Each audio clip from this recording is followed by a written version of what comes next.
Untuk Ucup.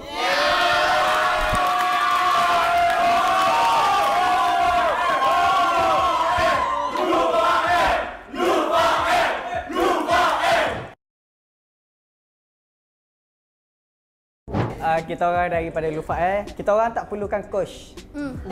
Kita orang buat sendiri. Sebab kita orang tahu bazir je hire coach tapi suara kita tak sedap.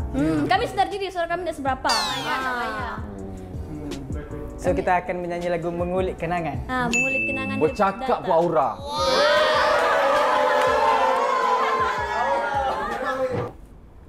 Hello Fak. Hello Beme. Fak, jom kita keluar nak tak? Kenapa mau keluar ni? Kau lupa kah kita sudah sebulan lebih break? Tak adalah, kita pergi jalan-jalan tempat time kita bercinta dulu nak tak? Sudahlah Lokman, sudahlah mengungkit kisah silam tu. Sudahlah mengungkit kisah lama, nak mau. Bukan ku mengungkit kisah lama, sekadar mengulik kenangan. Kasih dan sayang yang kita semai ketandusan. Mengapa terjadi perpisahan dikala aku memerlukan? Secebis rindu menghias kamar kegelapan. Rela aku begini dan terus begini, meratati kedukaan. Semoga suatu hari ada sinar sang surya menerangi. Tiada guna ku tangis, tetapi perpisahan yang berlalu biarkanlah. Karena aku percaya sebalik kedukaan ada bahagia.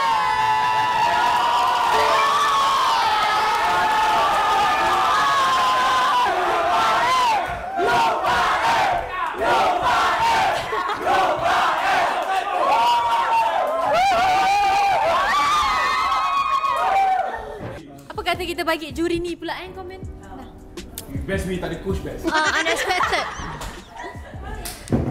Unexpected lah. Walaupun yang tadi kita rasa macam mesti tertinggal jauh, tapi hampir-hampir, tak jauh sangat lah. So, aku tak expect satu. Tapi aku kata tak expect. Sebab Lufa ni chemistry dia tinggi tau. So, bila dia buat apa-apa, dia nampak tau dia punya chemistry you. Bila kau buat tarian tadi, nyanyian ni apa semua, yes. Kalau nak kata lagu, nak kata suara, vokal berbeza dengan vokal yang tadi. Dan lagu tadi lebih slow. Dan ini lebih ke arah balada sikit aku rasa, gitu. Tapi kau bawa dengan sangat baik. Dengan sangat best, dengan orang kata terhibur kita dengar. Sedap, bukanlah kata dia ada dua side. Tadi tu cringe. Yang ni pula dia betul-betul feel. Macam ni. Dia macam ada dua persembahan yang berbeza. Tapi tak menghampakan langsung and best. Betul. So tepukan untuk Lufa. Gitu. Okey, tapi apa pun dua-dua best. Kita tak tahu lagi yang mana yang akan memenangi untuk duet. Adakah Lufa atau Dania? Okey. Senang, Dania. Senang. Okey. Jadi, so kita pergi ke kategori seterusnya.